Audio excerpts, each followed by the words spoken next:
Alex Ryvchin, the CEO or co-CEO, the Australian Council of Australian Jewry.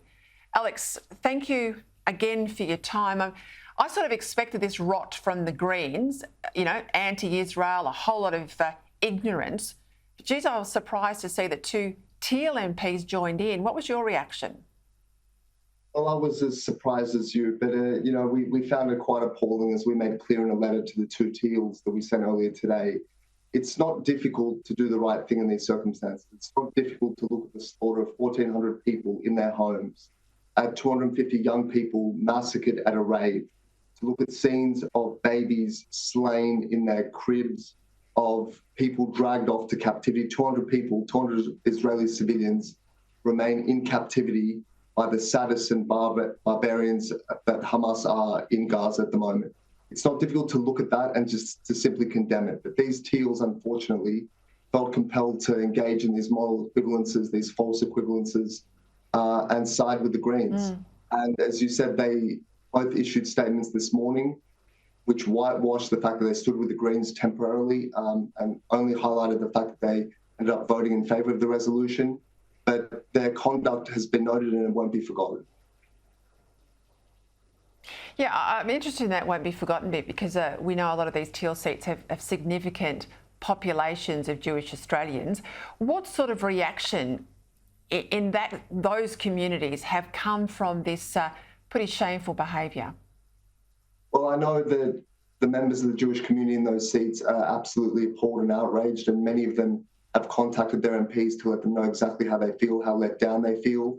But I don't think it'll just be the Jewish community that has its say on this issue at the next election. I think all Australians, all voters look to integrity and principle and look to see how their MPs act in these defining moments. And the fact that they acted so shockingly showed such a moral lapse in a critical time, in a time when the Jewish people are hurting, when Western civilization has taken such a blow.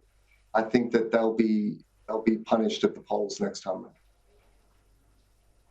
Look, you are right to remind us it's not just the Jewish community that's disgusted by these sorts of comments from the two women that we saw yesterday, and the attempt to wind it back today, which is, I just think is incredible.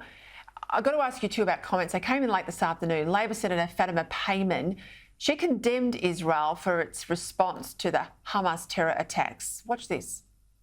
The killing of innocent civilians in Israel should be condemned, and we condemn it. The killing of innocent civilians in Palestine should also be condemned, and we must condemn it. The price tag of Israel's right to defend itself cannot be the destruction of Palestine. Israel's right to defend its civilians cannot equate to the annihilation of Palestinian civilians. I hereby call for an immediate ceasefire to come into effect. I mean, how does Israel, if you follow her logic, fight back against terrorists with one arm tied behind their back? Well, there are those who want us to very quickly forget the scenes of a week ago, those horrors, and to forget that 200 Israeli citizens remain in captivity.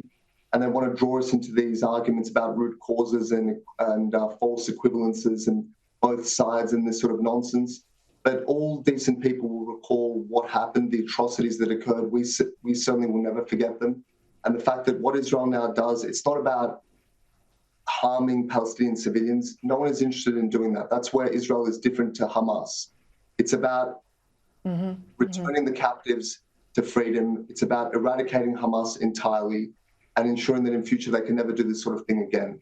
So these sorts of arguments about both sides and protecting civilian life, both in Israel and the Palestinian territories, they miss the mark completely. What about this line that you can be anti-Israel, but that doesn't make you anti-Semitic? Because I've seen that line crossed repeatedly in recent days.